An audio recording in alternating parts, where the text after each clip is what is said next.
First Unitarian Universalist Church of Houston.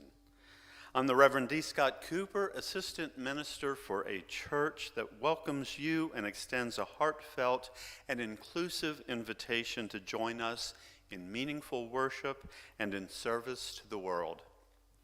We greet each of you, those here with us in person, and those who are joining us online via our live stream. Our congregation is again blessed with an embarrassment of riches for this service. No, it's not a heavenly host of angels you hear singing, although the confusion is understandable. Dr. Jolie Rock is again leading our singing. And we are honored to have Micah LaGrave preaching for us this morning. Micah has his Master of Divinity from Andover Newton Theological School and is currently attending Unity Urban Ministerial School. Once ordained, Micah will pursue hospice chaplaincy. As a trans man, Micah is interested in the intersection between social justice and spirituality. He is married to Reverend Michelle LaGrave, the interim minister at Emerson UU. Thank you so much for joining us this morning. Please rise in body or spirit and join Dr. Rock in singing number 347 in the gray hymnal, Gather the Spirit.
Come, Sit by Our Fire by Jennifer Kitchen. Come, sit by our fire and let us share stories. Let me hear your tales of far-off lands, wanderer, and I will tell you of my travels. Share your experience of the holy with me, worshiper, and I will tell you of that which I find divine. Come and stay, lover of leaving, for ours is no caravan of despair, but of hope. We would hear your stories of grief and sorrow as readily as those of joy and laughter. For there is a time and a place and a hearing for all stories of this world. Stories are the breath and word of the Spirit of life, that power that we name love. Come, for our fire is warm and we have seats for all. Come, again and yet again. Come, speak to me of what fills your heart, what engages your mind, what resides in your soul. Come, let us worship together.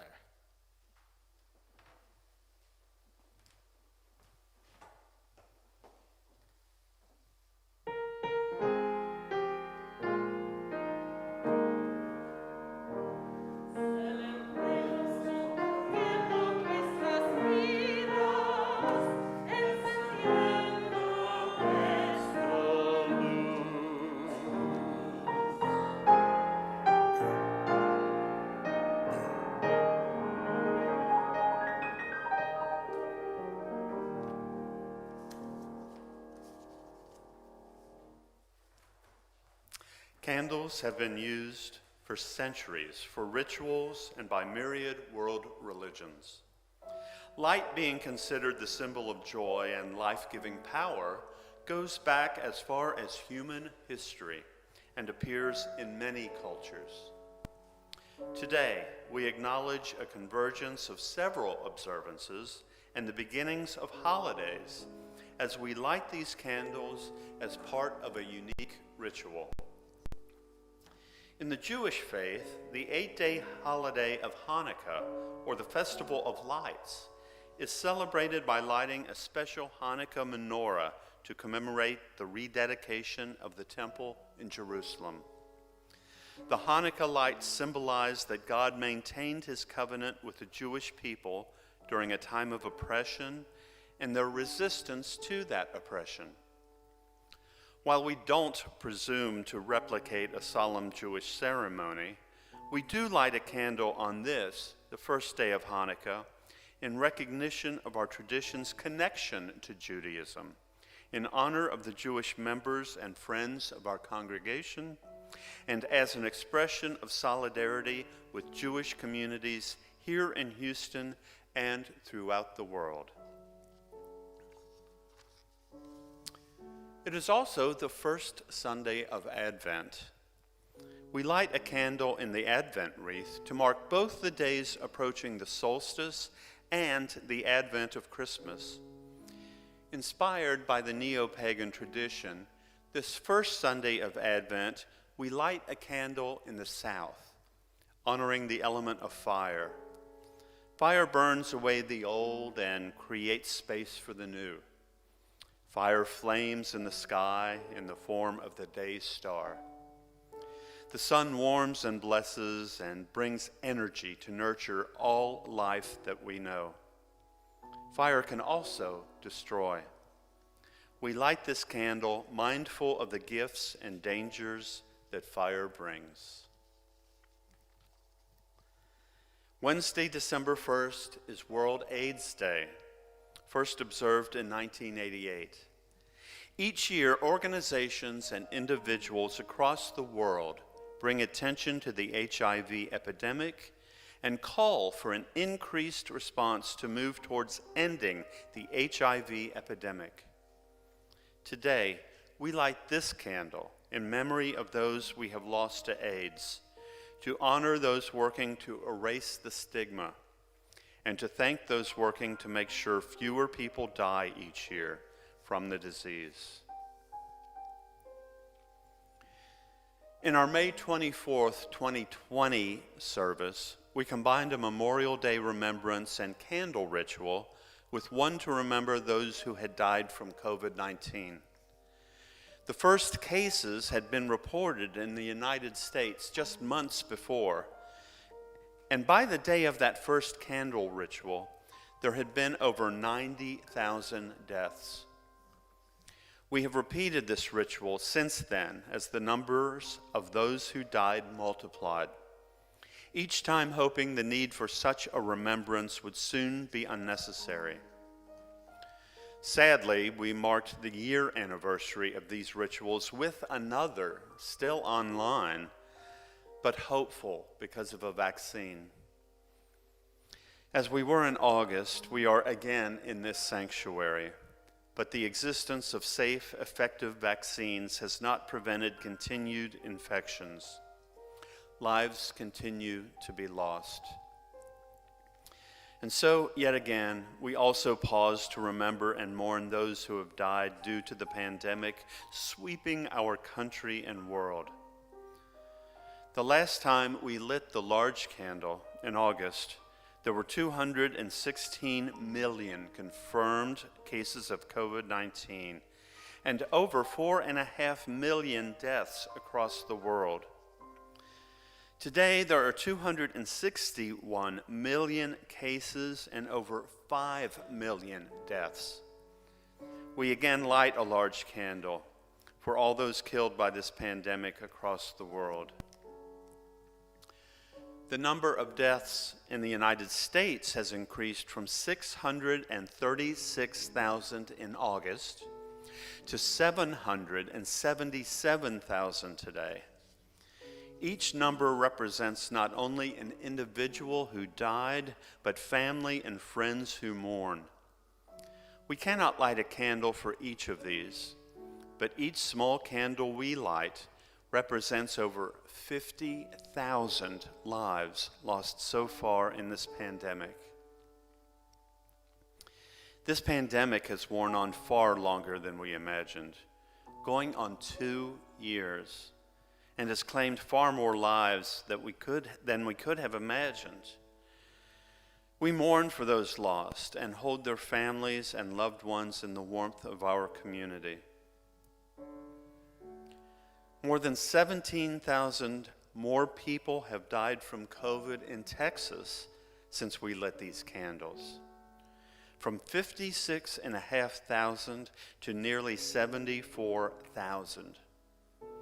We cannot light a candle for each of these, but each small candle that we light represents almost 5,000 lives lost so far in this pandemic. These we now remember and mourn were our friends, our neighbors, our co-workers, our relatives, those we knew and loved. They have passed from us far too early and far too unnecessarily. As we remember them, may we get vaccinated, encourage others to do so, and take proper precautions so that fewer of our friends and neighbors contract the virus. There are few objects as ancient and universal as candles. They have been used for centuries and are used in countless world religions. Today, we have lit these candles to both look forward in anticipation and to shift our gaze behind, to remember important events and those loved ones we have lost.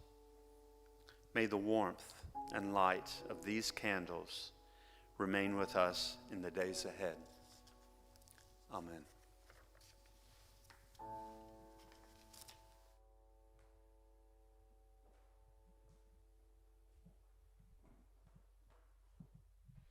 Good morning. It's always a pleasure to be here with you. This morning, I'm singing a selection written by Johann Sebastian Bach in 1730. It was written as a solo cantata to be sung on the 15th Sunday after Trinity, which is usually the second Sunday in September. The text urges us to shout to God in every land, what the heaven and the earth and its creatures therein should exalt his glory. We want to bring an offering of sacrifice to our God now, since in affliction and distress and in all times, God has stood with us.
Thank you.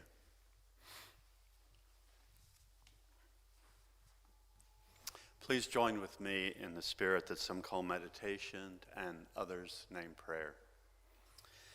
Breathe with me the breath of life. Inhale as we share this interwoven, intricate web of affinity. Exhale as we feel one another's presence. Breathe with me as we gather to do the holy work of kinship and support. Open your mind, open your heart. God of many names and mystery beyond all our naming, the day set aside for intentional thanksgiving has passed, but we remain grateful. Despite nearly 2 years when sickness and death has wrested the focus from wellness and life, and thoughts of contagion has kept us apart. Despite half a decade when it has been easier to focus on what divides us than what unites us, despite all this, we lift up hope and are grateful. Despite an unjust yet unsurprising verdict the week before, We saw those who believed they would not be held accountable. Yet we recognize even this is not gratifying justice.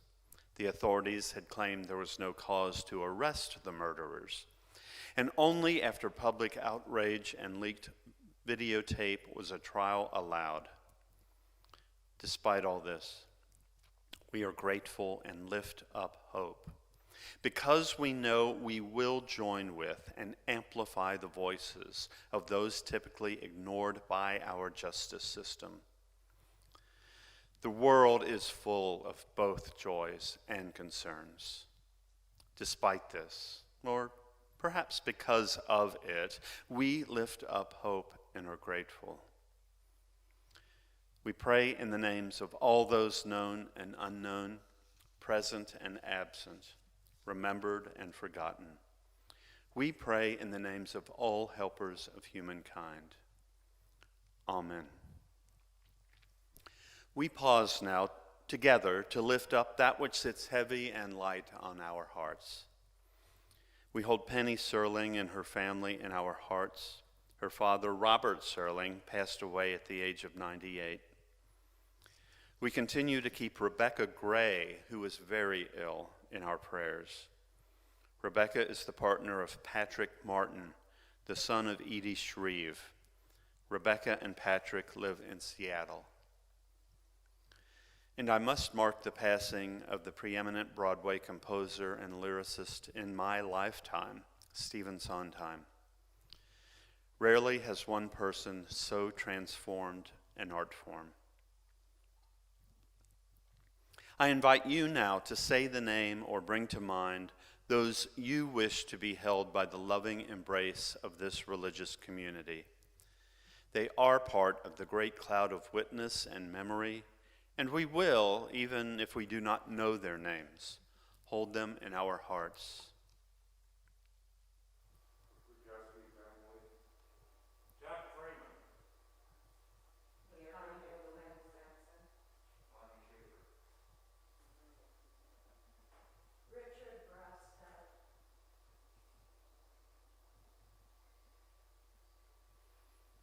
In this great cloud of witness and memory, amid this beloved community, we hear these names and hold them in our hearts. Let us remember the suffering and joy amid and among our community that we do not know. We pause in awe and wonder of the beauty, diversity, and mystery that is life.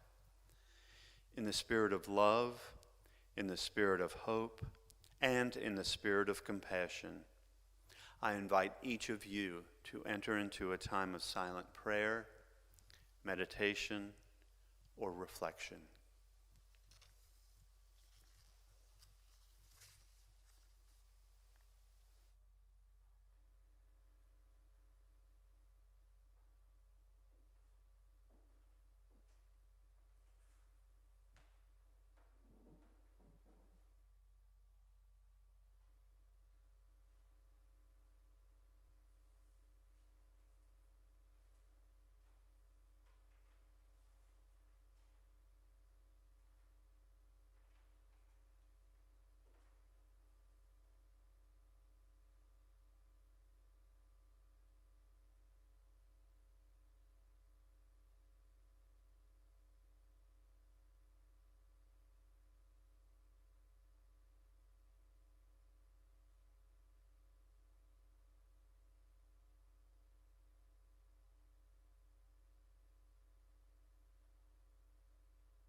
Last Sunday, we delivered the non-perishable goods you donated as part of our Feed the Community food drive to the Emergency Aid Coalition.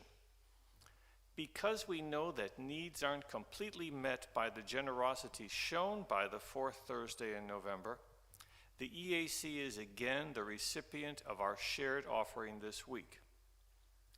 In 1983, First Church was part of the Interfaith Coalition of member congregations that established the EAC, and we continue to provide financial support.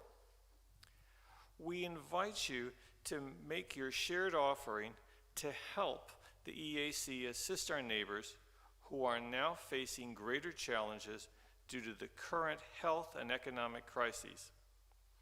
We appreciate your generous contribution. Those in the sanctuary will find the instructions for text giving in the order of service, and those watching the live stream will see the instructions on your screen. Our regular Sunday morning offering collection invites you to weave a tapestry of love and action. We ask you to give generously, and offering will now be gratefully received.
I invite you to read with me the dedication found in your order of service.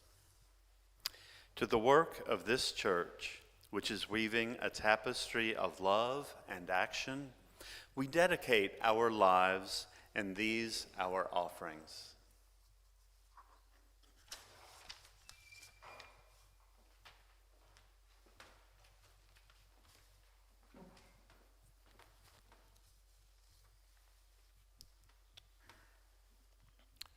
The Butterfly Effect by Dana Capasso.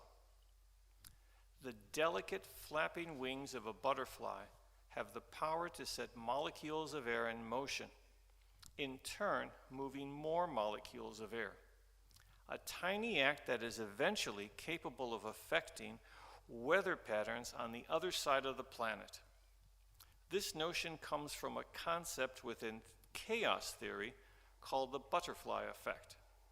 Simply, the butterfly effect refers to a phenomenon in our world in which a small change in one place can result in equal or greater changes elsewhere.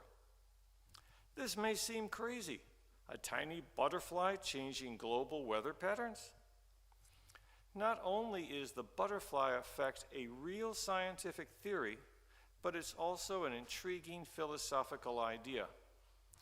I say all this because the butterfly effect affects the way I live my life and the decisions that I make in a way that no ideas about God ever have. I'm no meteorologist, nor am I well versed in entomology. But ever since learning about the butterfly effect, I have been attracted to it because it demonstrates an important principle that is often forgotten. Namely, each of our actions has effects that are more profound than we think. Interconnection is a major theme found in nearly all the world's religious and philosophical traditions. The interconnectedness of our universe is also one of the most significant revelations of physics. All components of matter are interconnected, interrelated, and interdependent. As Unitarian Universalists, we affirm and promote our responsibility to remain aware of interconnection through our seventh principle, respect for the interdependent web of all existence. Attention to interconnectivity reminds me, despite the many socio-political forces that work to divide us from one another, that I'm never alone in this world. It reminds me that each decision or action I make has reactions, and that those reactions reverberate as waves moving back and forth across our globe. This compels me to live my life aware of the consequences of my daily actions, from the purchases I make to personal interactions with others. I certainly do not always succeed, but I try. My awareness of interconnectivity and efforts to work against the illusion of division remain my most significant spiritual practice. This spiritual practice also gives me the ability to stand in awe of interconnection, in awe of the butterfly effect and the power that comes with it. On rare occasions, I am reminded to stop and appreciate the divinity of interconnectivity revealed before my very eyes. This, to me, is awe-inspiring. This, to me, is divine.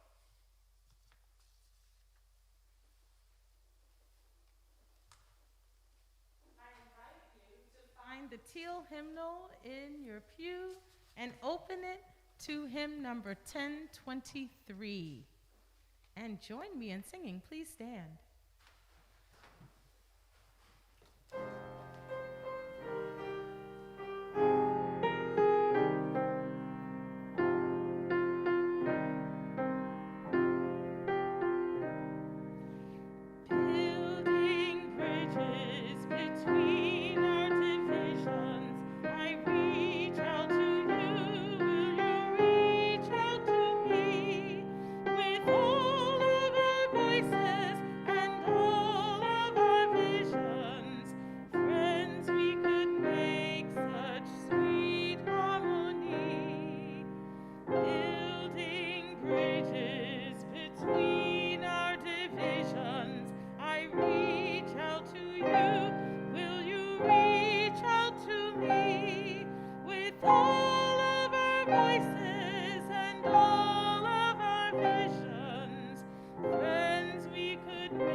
Before I begin, I'd like to thank Reverend Scott for welcoming me to your pulpit this morning. I'm delighted to be here and to share a message with you.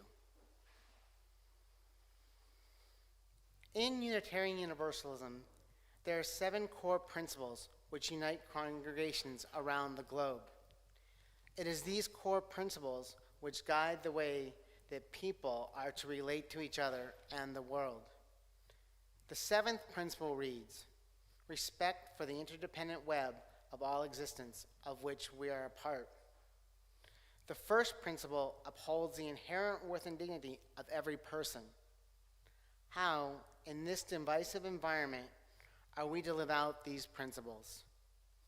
What does it mean to embrace the inherent worth and dignity of every person when emotions run high and there seems to be no way to meet in the middle?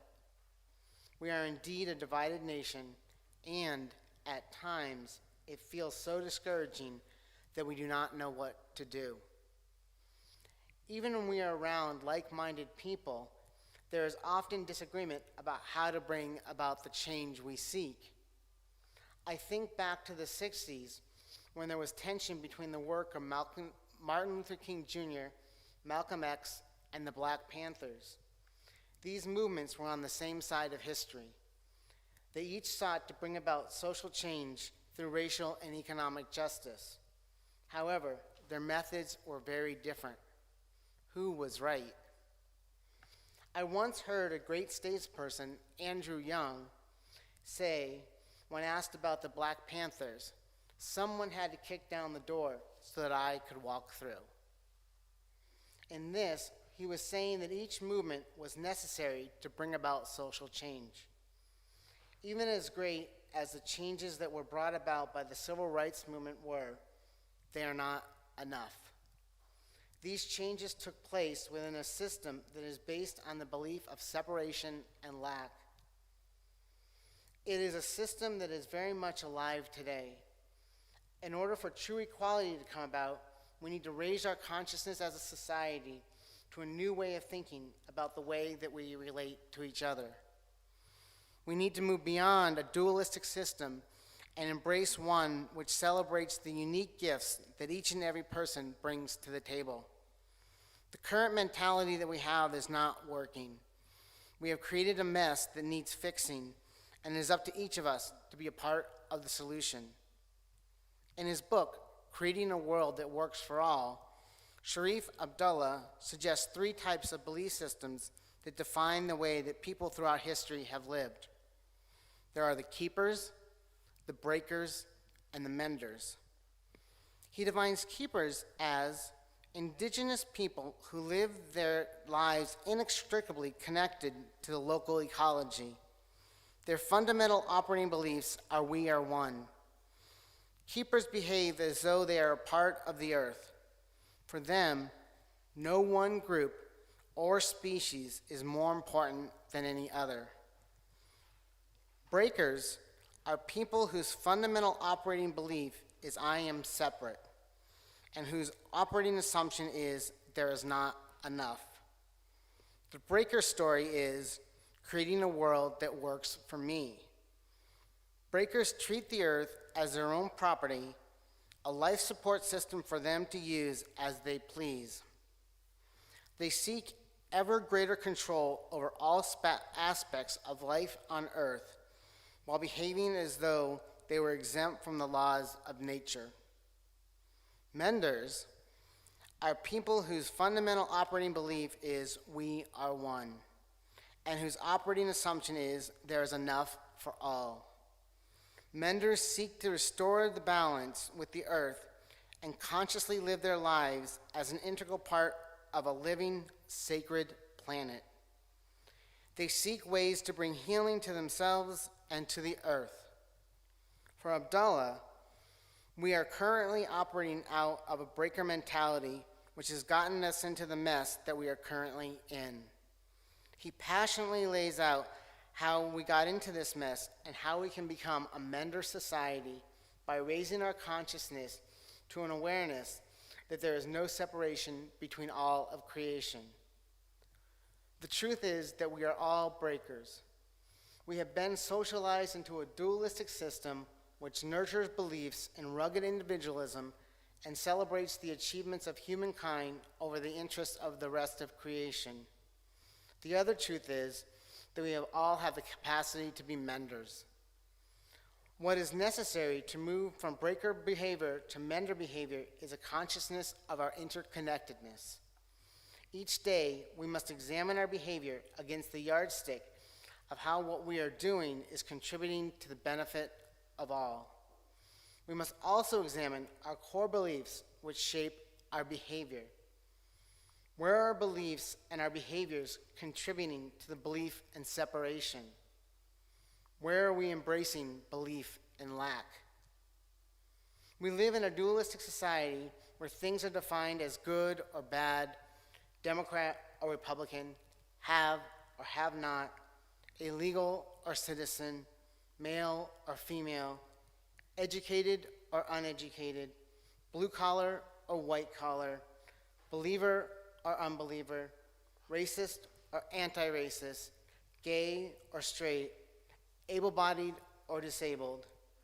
There are so many other ways we see this dualism that is harmful to creating a world that works for all. Sometimes we may not even be aware of how this dualistic thinking is at work in our lives because it is such an embedded part of who we are, ingrained in us since we were children. We come by dualism honestly. However, this does not absolve us of the responsibility to become aware and to consciously work for the change of how we fundamentally are in the world. We must become menders if we are to be the change which the world needs. The multitude of problems that we face in this world stem from one source, the belief in separation. If we are to move beyond dualism, we must realize and be transformed by the understanding that we are all one. Abdullah lists 49 of the many problems which face us as the human race, which include political and social alienation, extinction of species, suicide, the status of the environment, isms of all sorts, political corruption, militarization of outer space, economic and class disparities, war, overconsumption, and the list goes on. These are not separate elements, but are symptoms of a single condition that is the mess that we are all in. All of these symptoms are connected. When we focus on one or two, others are exacerbated. We need to move beyond single-issue justice to seeing the system as a whole and understand that it needs to change in order for us to come fully into who we have been created to be. We need to move beyond Democrat and Republican, Trump supporter or Biden supporter, racist or anti-racist, or whatever else divides us, that we can see, so we can see our common humanity, for when we do, walls break down. We need to work hard to understand where others are coming from, moving beyond black and white into the gray area that sees the perspective of the other. When we say that all voices are welcome at the table, we must truly mean that all voices are welcome, regardless if we disagree with them or not. There are many sides to the issues that we face. People have different life experiences, thus come at things differently. We need to listen to all voices if we are truly to move beyond separation to oneness.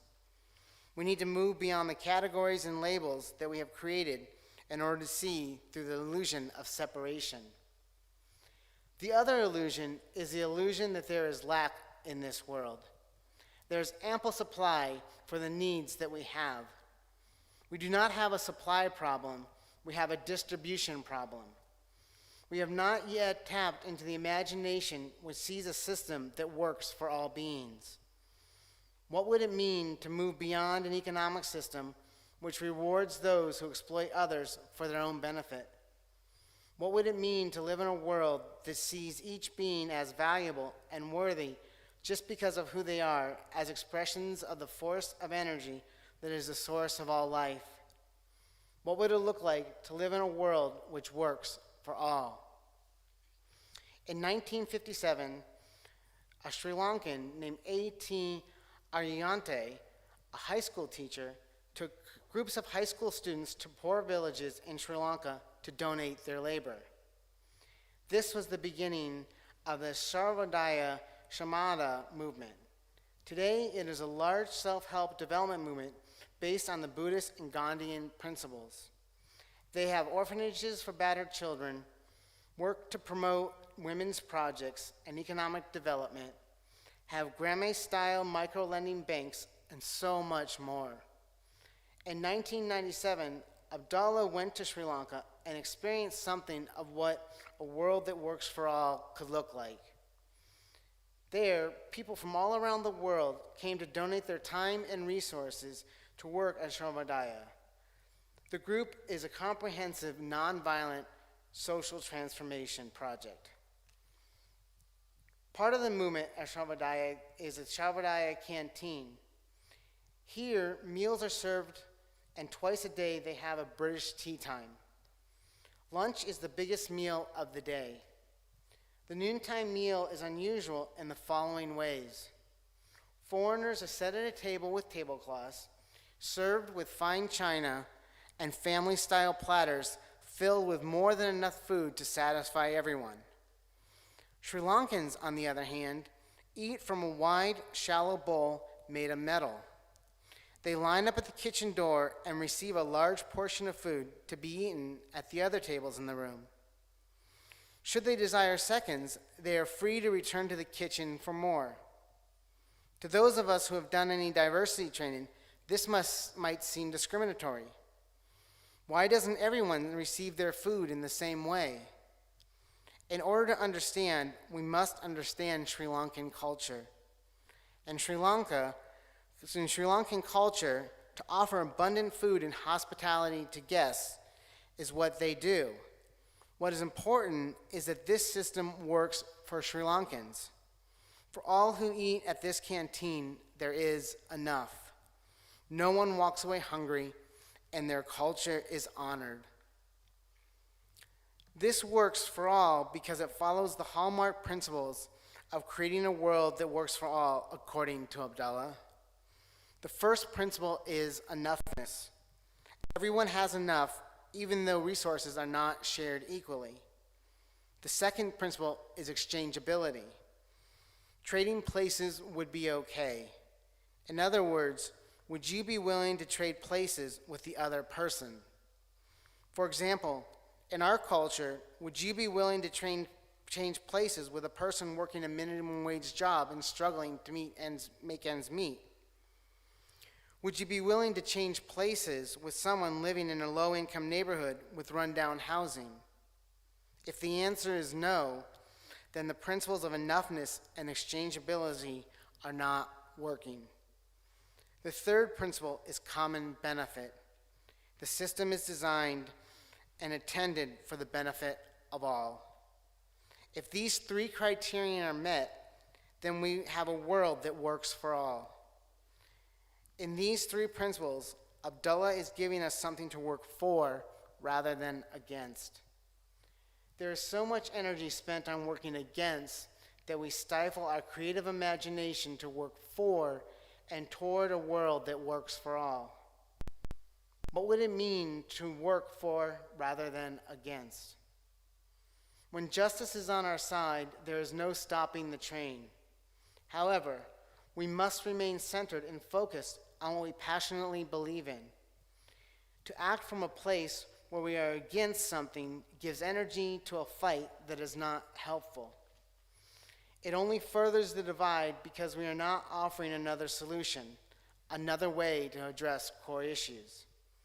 In order to be a people who act for, we must be rooted in our spiritual practices, caring for our mind, body, and spirit each and every day. Caring for ourselves is not a selfish act. Rather, it is a gift that we give to the world. Think of it this way. Using an analogy of taking a plane trip. When the flight attendant goes through the safety protocol at the beginning of the flight, he, she, or they tell those people on the plane about the oxygen mask. Each time, they remind us to put our oxygen mask on first before helping others. We cannot be of use to ourselves to others if we are passed out. So it is with our lives. When we are tired, our spirits are depleted, and our tanks are empty, we cannot be effective in our efforts to make a difference. We cannot be a part of the butterfly effect that changes the world.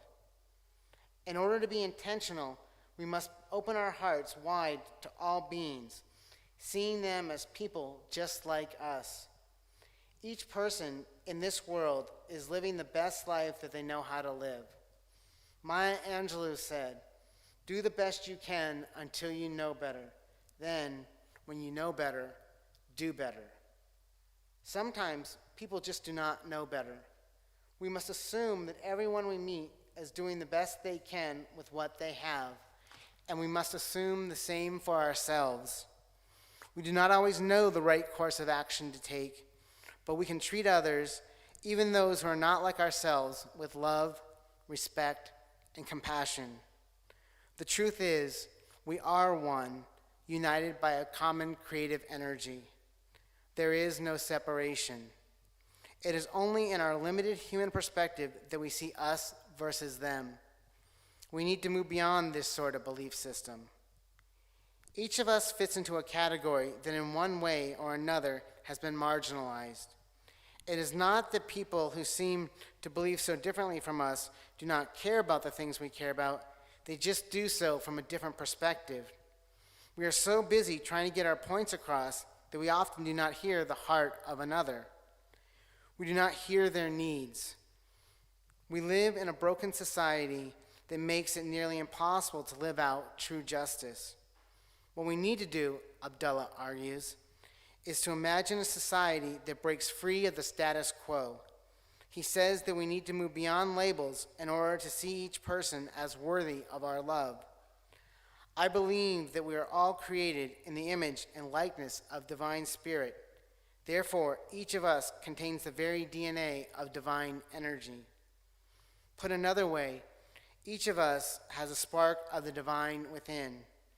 We each have the capacity to open our hearts to see the face of those around us.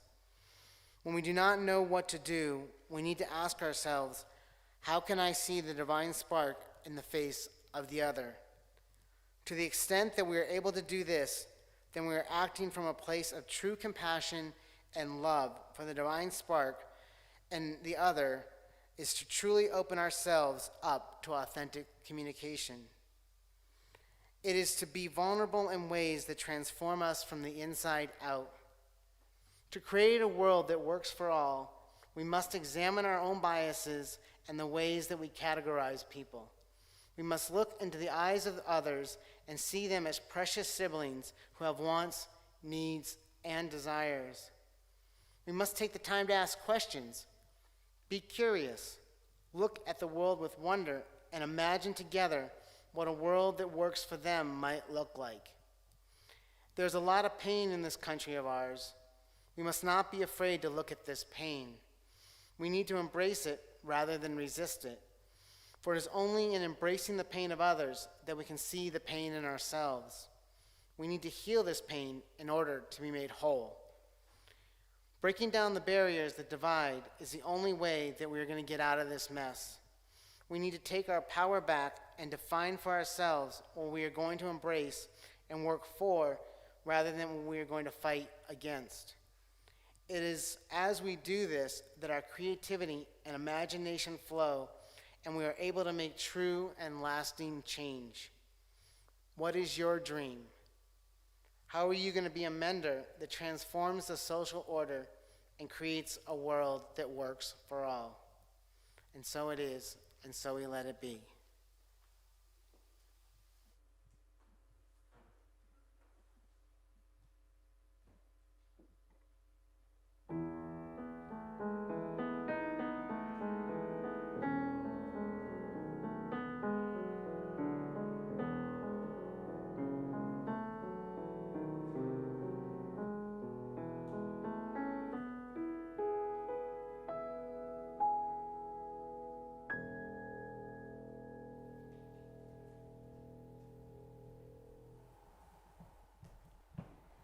Please stand with your hymnals and join me in singing hymn number 323.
we extinguish this flame, but not the light of truth, the warmth of community, or the fire of commitment.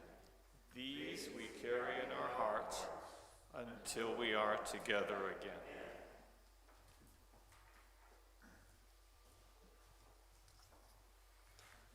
Filled by the love in this place, go forth out into the world, shining your light brightly, so you can discover what you are for.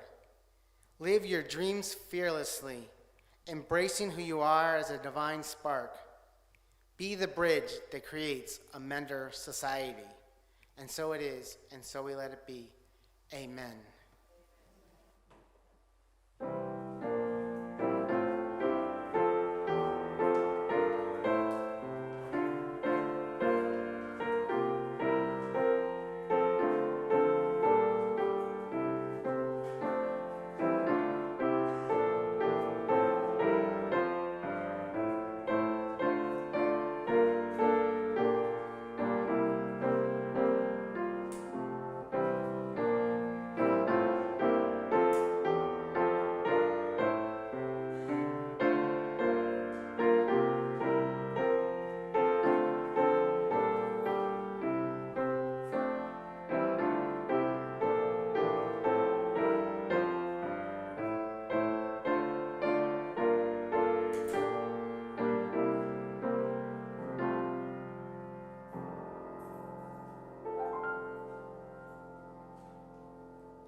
Thank you so much for watching our service today. We're glad you are part of our online community. We welcome people who are diverse in faith, ethnicity, history, as well as gender identity and sexual orientation. There are so many ways where you can get involved in our community, and one you can do right now is by clicking on like below or subscribing to our channel. Thanks for joining us.